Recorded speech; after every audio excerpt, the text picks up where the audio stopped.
খেলা শুরু হয়ে গেল আজকের জমকালো প্রথম উদ্বোধনী ম্যাচ। বোয়ালহালিত শহীদ জিয়া স্মৃতি সংসদের উদ্যোগে ফুটবল টুর্নামেন্টের শুভ উদ্বোধন করা হয়।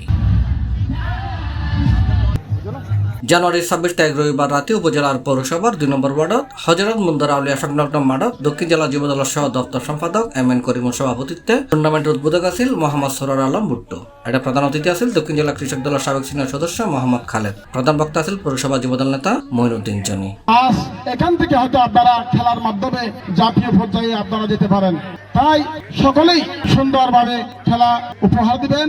অপসংস্কৃতি থেকে আমাদেরকে যুব সমাজকে রক্ষা করতে হয়, আমাদেরকে খেলাধুলায় মনোযোগী হতে হবে, বিনোদনে মনোযোগী হতে হবে।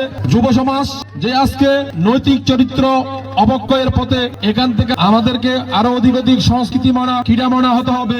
পৌরসভা ছাত্রদল নেতা ইঞ্জিনিয়ার সাজ্জাদ হোসেনের সঞ্চালনায় এটাই স্বাগত বক্তব্য রেখে রফিকুল ইসলাম, প্রধান আলোচক আছিল শেখান্দর আলম, বিশেষ অতিথি আছিল মোহাম্মদ নাসের, এসকান্দর, মাসুম আলম, এস.এম. সোহেল মিয়াজি, সৈয়দ কামাল ও রুকন উদ্দিন, মোহাম্মদ আজম, নুরুল আজিম মুরাদ, রাশিদুল আলম মুন্না, কায়সার সহ আরো অনেকে। দক্ষিণ জেলার আমার সাথে এই পর্যায়ে অনুরোধ জানাচ্ছি উদ্বোধনী খেলা চরখানায় ফুটবল একাদশ বনাম শহীদ জিয়া স্মৃতি ফুটবল একাদশ প্রতিদ্বন্দ্বিতা করে। টুর্নামেন্টত মোট 32 দল অংশগ্রহণ করছে।